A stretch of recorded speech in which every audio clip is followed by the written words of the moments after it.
Frida Johnson had always been a very ambitious and brave girl. So much so that in school, she was the first and almost always the only one who took the initiative to stage concerts and performances. Frida enjoyed every moment of life. She was one of those who loved life madly, and she also loved to draw. On days free from study and work, she sat in front of an easel from morning to evening and completely devoted herself to a hobby dear to her heart. And then another love came into her life, her husband Leon. After 5 years of marriage, they had a daughter, Ellen, and later a son, Dominic. And her new feelings completely supplanted the old ones.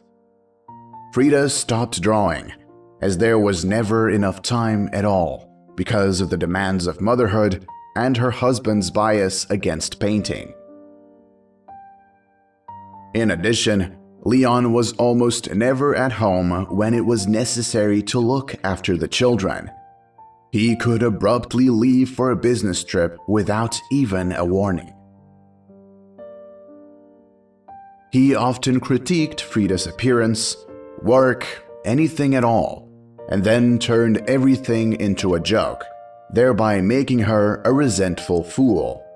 And every time she was about to paint, he reminded her that she is actually a mother and a wife, so you need to wash, cook, and so on.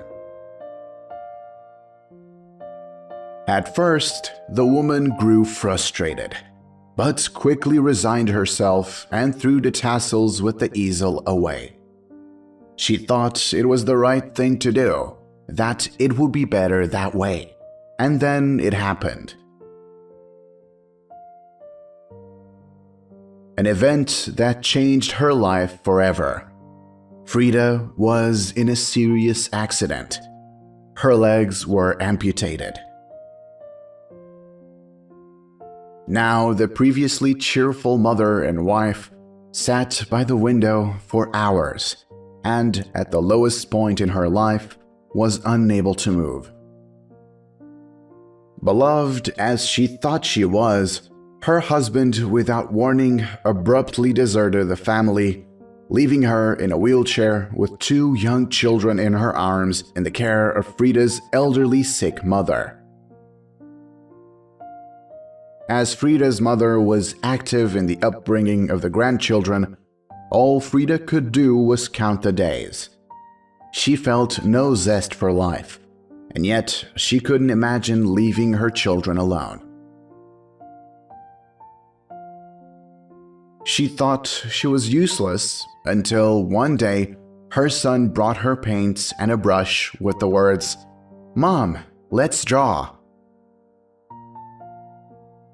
Frida began to cry. She picked up a brush and began to move it across a piece of paper. With each brushstroke, she became more and more convinced that everything her husband said was not true. The woman again began to draw, attend exhibitions, and even auction her works. People gravitated towards her artwork, and soon she began to receive good money from her paintings.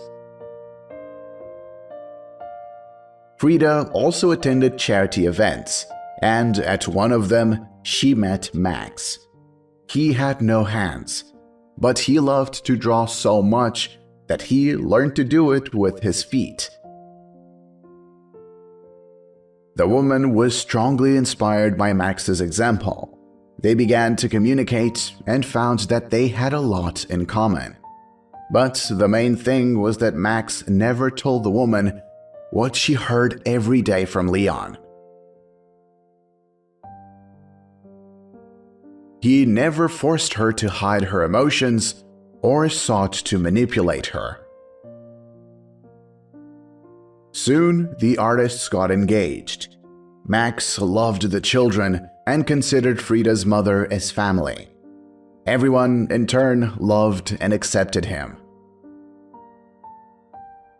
One day, Frida was asked what happiness was, and she replied, "Of course, in love.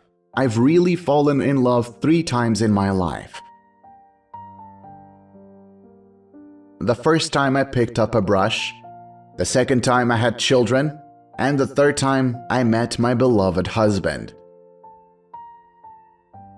Do not be afraid to break up a toxic relationship. Know that over time, you will find a person who will accept you with all your shortcomings and support and share with you the work of your life.